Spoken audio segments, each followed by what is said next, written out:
السلام عليكم ورحمة الله وبركاته. أهلا بكم أحبائي في قناة Arabic Food. النهاردة هعمل محشي من نوع جديد اسمه محشي العريان. طبعا مش زي المحشي التقليدي اللي هو بدنجان أو محشي كرنب أو محشي ورق عنب أو محشي فلفل أو محشي كوسة ولا سلق ولا ورق بطاطا ولا ورق خس. الحاجات دي كلها ولا ورق كرنب زي ما انتم شايفين كده. ورق الكرنب ده عندي كرنبة سلقتها، قطعتها وسلقتها زي ما انتم شايفين كده بالطريقة دي وبالشكل ده. بس في طبعا أكلات بتحب ايه المحشي العريان، أو مش عايزة ألف المحشي. أعمله ازاي؟ أقطعه كده هو بالطريقة دي بالشكل ده. وعندي كمان يلب الكوسة، هعمله بالاتنين ميكس بين الورق الكرنب ولب الكوسة. عندي مقدار كده من الاتنين على بعض، ومقدارين رز خضرة، شبت بقدونس كزبرة. أنا عندي كزبرة كده، فلفل واحد قرن فلفل حراق أحمر والتاني أخضر، مقدار من البصل كده مقطع بالطريقة دي. هحط الأول شيء في حلة كده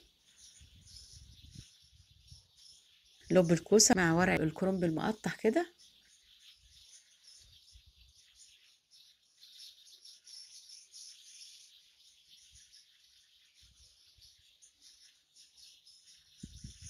البصل اللي أنا مقطعاه والفلفل الحراق أحمر مع فلفل الحراق الأخضر،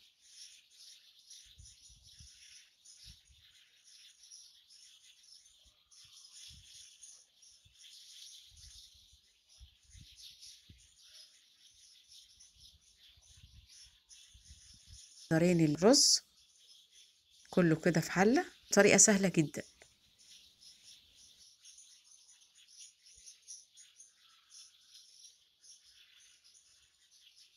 كزبرة خضرة كده، او عندك اي نوعية خضرة حطيها. ممكن تحطي ميكس برضو من الخضرة.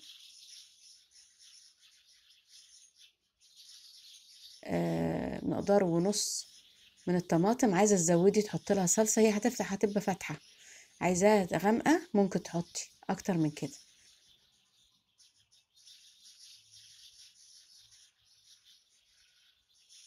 التوابل عندي كلها على بعض كده، وعندي ملح وفلفل اسود وكزبرة ناشفة كمون وجنزبيل وقرفة.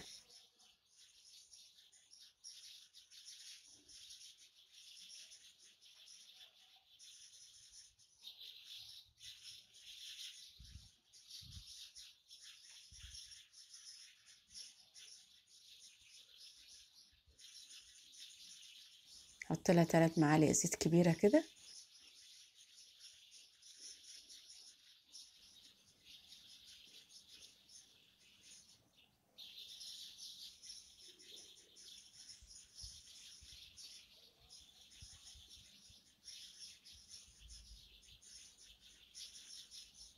واقلبها كده واحطها على النار. بعد كده يكون عندي مية مغلية، قليل جدا من المية المغلية. بكيرفول كده. ليه قليل؟ لان عندي المحشي ده الكوسة، لب الكوسة هينزل مية، يبقى انا هحط بحرص، مش هحط مية كتير. لب الكوسة هينزل مية. وعندي نص سوا الكرنب اللي انا مقطعاه عشان ما يدينيش محشي بيكون طري. لا، انا عايزاه يكون ماسك نفسه زي الرز العادي او زي رز المحشي. احط ميه قليله تطلع لي بالنتيجه ده، مش هياخد وقت كتير. طلعت بالشكل ده، ولا اروع ولا اجمل. طبعا بيؤكل مع اي نوع من الاسماك، ممكن مع شوربه دجاج او شوربه لحم.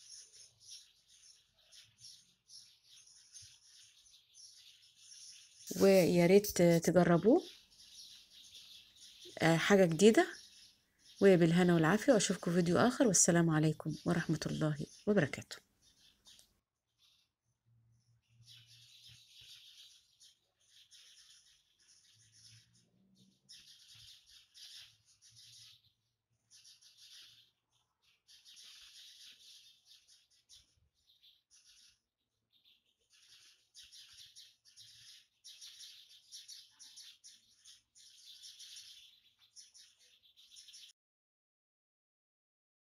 the candy? Where's the candy?